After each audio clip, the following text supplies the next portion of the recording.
कुरान अज़ीम में अल्लाह ताला यूं इरशाद फरमाता है, यहूद और नसारा तुमसे हरगिज़ राज़ी नहीं होंगे। और कुरान ने जो कहा है वो हक़ है। यहूदी और ईसाई तुमसे कभी भी राज़ी नहीं हो सकते, हत्ता तत्तबिअ मिल्लतहुम, जब तक कि तुम उनके दीन में दाखिल ना हो जाओ। कुछ लोग दूसरों की रज़ा के लिए, दूसरों की खुशी हासिल करने के लिए अपने आप को बदल लेते हैं। लेकिन आप क्या समझते हो कि तुम्हारी जी हुजूरी करने से कोई कौम राज़ी हो जाएगी? कुरान कहता है वो राज़ी नहीं होंगे। आज के इन हालात पर मैं आपसे एक बात कहना चाहता हूँ। अल्लाह तबारक व तआला ने कुरान अज़ीम में जो फरमाया वो हमारे लिए बहुत बेहतरीन गाइडलाइंस हैं। उसको सामने रख कर के ही अपनी ज़िंदगी के फ़ैसले लेने चाहिए।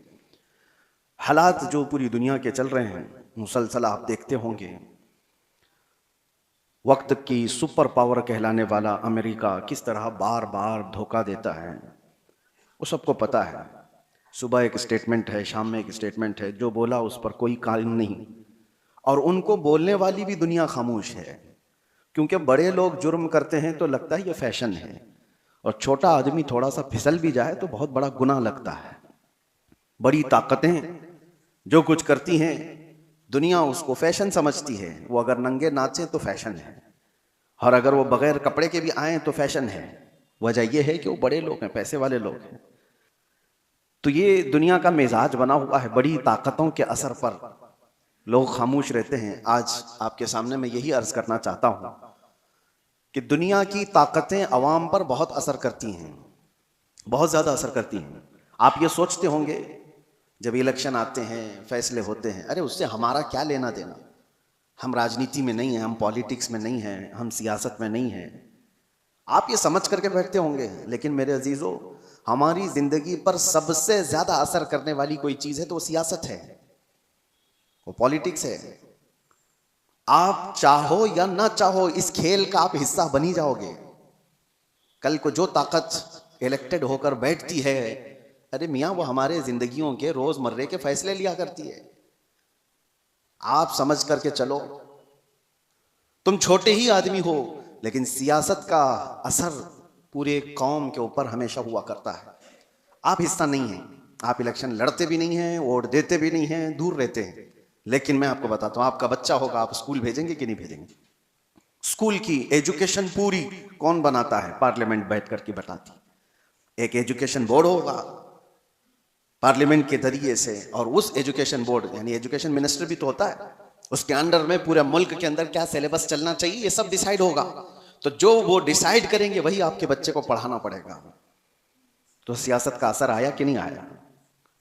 आप हजार दूर भागते हो, लेकिन आपको कभी किसी से कोई भी मसला हो गया, कोई तकरार हो गई, चले कुछ मसले ऐसे पेश आए, केस हो गया, कहां जाएंगे आप? अदालत में जाएंगे। आपको कोर्ट में जाना है। अदालत के पूरे जो आईन बने हुए हैं, कानून बने हैं, वो सियासत के असर में ही बने हुए हैं। आप इससे दूर नहीं जा सकते। मैं ये सारी तमहीद इसलिए अर्ज कर रहा हूं कि दुनिया में जो भी ताकत पर बैठता है उसका असर अवाम पर होता है। अब इस तमहीद को अगर समझ चुके हो तो आगे की बात सुनो गौर से, बहुत ध्यान से। किस लिए मैं कह रहा हूं?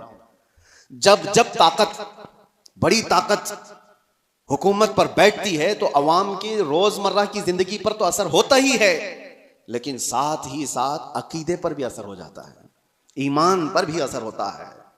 इसीलिए जब हुकूमत पर जब बड़ी ऐसी ताकतें आती हैं जिनका अकीदा बिल्कुल मुखालिफ हो तुम्हारे ईमान से, उसके बावजूद उसका असर देखने को मिलता है अवामुन नास पर।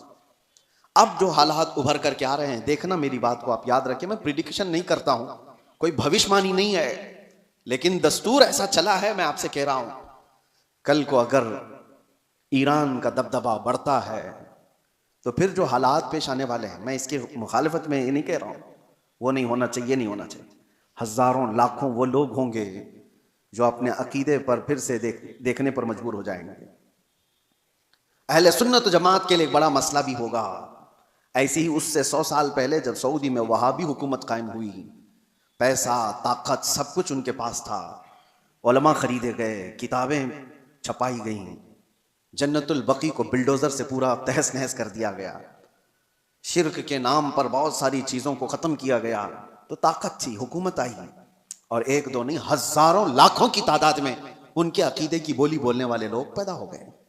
सिर्फ अवाम नहीं, उलमा भी, बड़े बड़े मुफ्तियाने किराम, जो मनसबदार है, वो सब दौलत के तहत में आ गए, ताकत के तहत आ गए। ये दुनिया का मामूल है, ये चलता रहेगा। कल को आप भी देखना, जब कोई पावर में आएगा तो उसकी तरफ बहुत सारी कौम हो जाएगी। वो बहुत रेयर लोग हैं जो अपने ईमान पर कायम रहते हैं, वो रसूलुल्लाह के दीवाने हैं। लेकिन वो अवाम की बात है कि जब जब ताकत किसी ऐसे गुमराह के पास भी आ गई तो उसकी गुमराही की तारीफ करने वाली एक जमात पैदा हो जाएगी। हाँ, एक जमात पैदा हो जाएगी। ताकत और सियासत जब आ जाती है तो बहुत सारे लोगों के अकीदे पर भी असर पड़ता है। उस वक्त अपना अकीदा बचाना ये बहुत बड़ा चैलेंज होता है। आप क्या समझते हो, ये जो फिरके पैदा हुए दीन में, ये ताकत के असर से पैदा हुए हैं। जब सियासत पर, हुकूमत पर कोई गुमराह बैठ जाता है तो अपना अकीदा सब पर थोपने की कोशिश करता है। मुअतज़िला की जमात आई, मुअतज़िला एक फिरका है, वो कुरान को अल्लाह की मखलूक मानते थे कि कुरान फना हो जाएगा। बहुत सारे उनके अकीदे गुमराह थे। जब वो पावर पर आए, खलीफा बने या गवर्नर बने, तो उन्होंने अवाम को और उलमा को जबरदस्ती अपना अकीदा थोपा। और एक दौर ऐसा आया कि उलमा उनके हिसाब से फतवा देने लगे, उनकी तारीफें करने लगे कि ये हक जमात वाले लोग हैं। बादशाह आजम उनकी तारीफ में कसीदे पढ़े जाते थे। लेकिन मेरे अजीजों, पूरी पूरी कौम कभी गुमराह नहीं होती। हर जमाने में हक्कानी उलमा और रब्बानी उलमा मौजूद रहते हैं। मुअतज़िला की जमात पावर में थी, हुकूमत में थी, ताकत उनके पास थी, उलमा की जमात उनके पास थी। लेकिन उसी जमाने में हम देख रहे थे एक मर्द कलंदर हजरत सैयदना इमाम अहमद बिन हम्बल को, इमाम अहमद बिन हम्बल को बादशाह ने 100 कोड़े मारे थे पीठ पर, और उसके बाद दूसरा आया उसने मारा, फिर तीसरा आया उसने मारा। कोड़े किस तरह से मारे जाते थे, उनकी रीढ़ की हड्डी झुक गई थी। इमाम है जिनको 5 लाख हदीसें हुजूर की याद थी, वो आम आदमी नहीं थे। इमाम अहमद बिन हम्बल जिनको रसूलुल्लाह की 5 लाख हदीसें याद थी, सिर्फ इसलिए कि वो ताकत और हुकूमत के तहत रह करके उनकी बोली नहीं बोलना चाहते थे। इमाम अहमद बिन हम्बल को एक बार कोड़े मारने के टाइम पे उनके दोनों हाथ यूं जंजीर पर बांधे जाते थे और लुंगी पहने हुए होते थे, तहबंद, नंगी पीठ पर जल्लाद कोड़े मारता था। और जब मारे जा रहे थे, एक दिन ऐसा भी हुआ कि आपकी लुंगी, आपकी तहबंद नीचे उतरने लग गई, ढीली हो गई। आपकी आंखों में आंसू आ गए कि क्या मैं बेसतर हो जाऊंगा। एक आलिम रब्बानी जो कोड़े खा रहा है शरीयत मुस्तफा की हिफाजत के लिए, तहबंद नीचे गिरने लगी, आपको रोना आ गया। कोड़ों के जख्म से नहीं, दर्द से नहीं, तहबंद के नीचे होने से।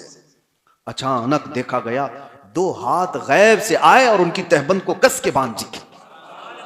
और जो आपकी आंखों में आंसू थे, अचानक आप मुस्कुराने लगे। जल्लाद पूछता है कि हुआ क्या, तुम तो अभी रो रहे थे और अभी हंसने लग गए हो। उसने आपने हाथ छोड़ दिए।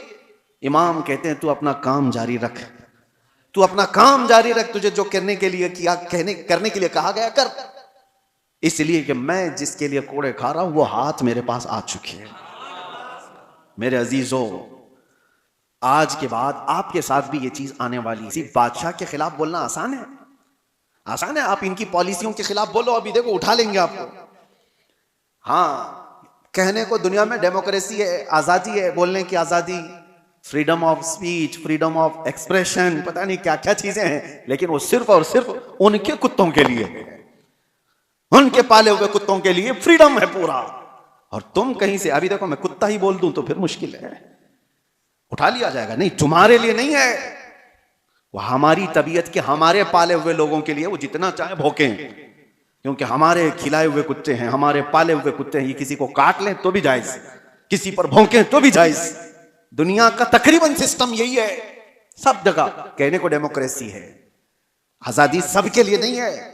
हाँ, अगर इनके आलोचक हो कोई, इनको क्रिटिसाइज करने वाला कोई हो, अरे वो एक जुमला भी बोले तो उसको पकड़ लिया जाएगा, और डायरेक्ट नहीं पकड़ा जाए तो फिर तुम्हारे टैक्स की इंक्वायरी शुरू हो जाएगा। माल कहां से आता है, कितना कमाते हो, कौन सा अकाउंट है, ईडी हो, आईटी हो, सब जगह से। तो मेरे अजीजों, एक बात याद रखो, ताकत और पावर के जरिए से पूरी दुनिया पर असर कायम किया जाता है। आज अमेरिका की बोली बोलने वाले लोग भी बहुत सारे होंगे, वो जो कर रहा है वो सही है। इजराइल की बोली बोलने वाले लोग होंगे, क्योंकि थोड़ा सा उनके यहां से गोबर मिल जाएगा। हाँ, यहां पर भी बहुत सारे हुए हैं, बहुत सारे हैं। ये जो कर रहे हैं, मस्जिदें तोड़े, खानकाहें तोड़े, माबदें तोड़े, इससे कोई बात नहीं। लेकिन हैं तो अच्छे लोग हैं, उनकी जमात के भी कुछ हैं, टोपी भी पहनेंगे, दाढ़ी भी पहनेंगे। इनका वो ईमान है जो माल है, जमाने में होगी जिनका खुदा माल है, जिनका खुदा पैसा है। कुरान में भी अल्लाह ने फरमाया अराअयत मन इत्तखज़ इलाहहु हवा, ऐ रसूल क्या आपने नहीं देखा कुछ वो लोग हैं जिन्होंने अपने ख्वाहिशात को अपना खुदा बनाया हुआ है।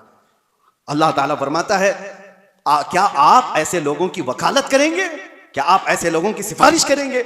ये वो लोग हैं, अल्लाह फरमाता है इनहुम इल्ला कल अनआम बल हुम अदल, ये तो जानवरों से भी ज्यादा गुमराह लोग हैं। अल्लाह फरमाता है जानवरों से भी ज्यादा गुमराह हैं। बस मुझे फिक्र है, इसलिए मैंने सारी बातें की कि अल्लाह हमारे ईमान की हिफाजत करे। आने वाला जो दौर है, हुकूमत जिसकी होगी, पावर जिसका होगा, ताकत जिसकी होगी, लोग उसकी बोली बोलने लग जाएंगे। मिडल ईस्ट के जो असरात हैं, आज मिडल ईस्ट में जो जंगें जारी हैं, या अगर इस मोड़ पर चली जाती हैं, किसी और कौम का दबदबा आता है, तो मुसलमानों के अकीदे पर भी असर कर सकता है। आगे चल करके हजारों लोग आने वाली नई हुकूमत के बुलबुले हो जाएंगे, उनके मुरीद हो जाएंगे।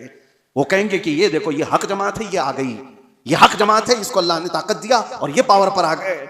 मेरे अजीजों, ये सारी चीजें कौन आता है कौन जाता है, इससे सरोकार नहीं। एक बात ये देखो, मेरे नबी का अगर गुलाम है तो चटाई पर बैठा भी हो तो मेरा इमाम है, और नहीं है तो उससे मेरा कोई ताल्लुक नहीं। माल और पैसा और ताकत और हुकूमत और सियासत तुम्हारे दीन को बदलने में असर न करे, इतना ईमान पैदा करो। और ये कब होगा? जब तुम कदम मुस्तफ़ा से लगे रहोगे।